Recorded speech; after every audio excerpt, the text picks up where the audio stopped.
धर्म के विषय में सब विचार करते हैं, कोई अपने ही धर्म के विषय में, कोई अन्य के धर्म के बारे में।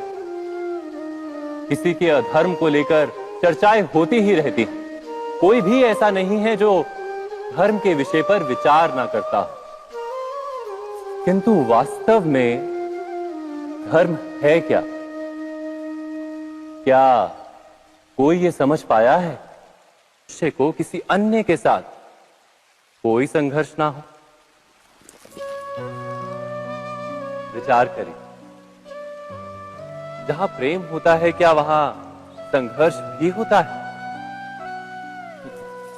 आप कहेंगे हां, अवश्य होता है।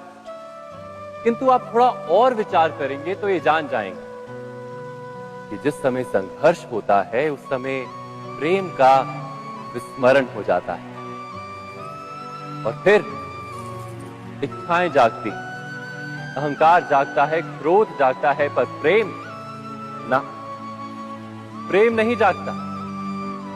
क्योंकि जहां प्रेम जागता है वहां सारे विवाद, सारे संघर्ष, सारे झगड़े उसकी जड़। पर बार बार ऐसा समय आता है कि मनुष्य धर्म के मूल को ही भूल जाता है, कुछ नियमों को, परंपराओं को पकड़कर बैठता है और करुणा को भुला ही देता है।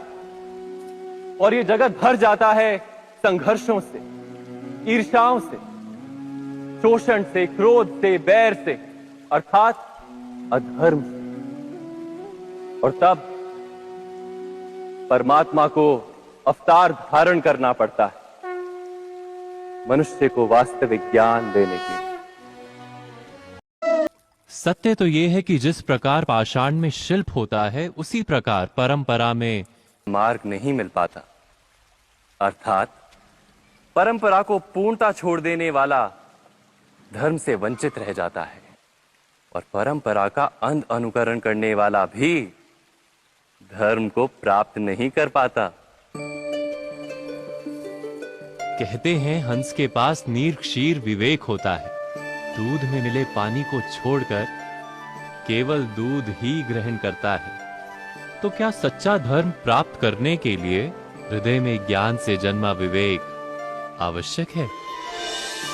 और ऐसे विवेक के बिना जिसे धर्म मान भी लिया जाए, जो वास्तव में धर्म ना भी हो, ऐसा भी तो हो सकता है।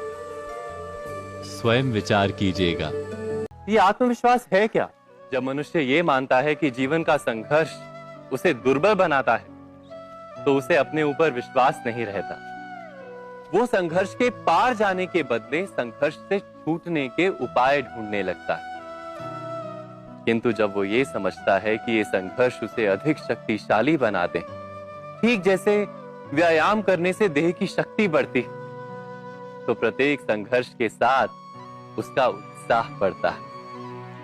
अर्थात संबंधों ने आपको संपूर्ण संतोष दिया है। विचार कीजिए, हमारा जीवन संबंधों पर आधारित है, हमारी सुरक्षा संबंधों पर आधारित है। इसी कारण हमारे जीवन के सारे सुखों का आधार भी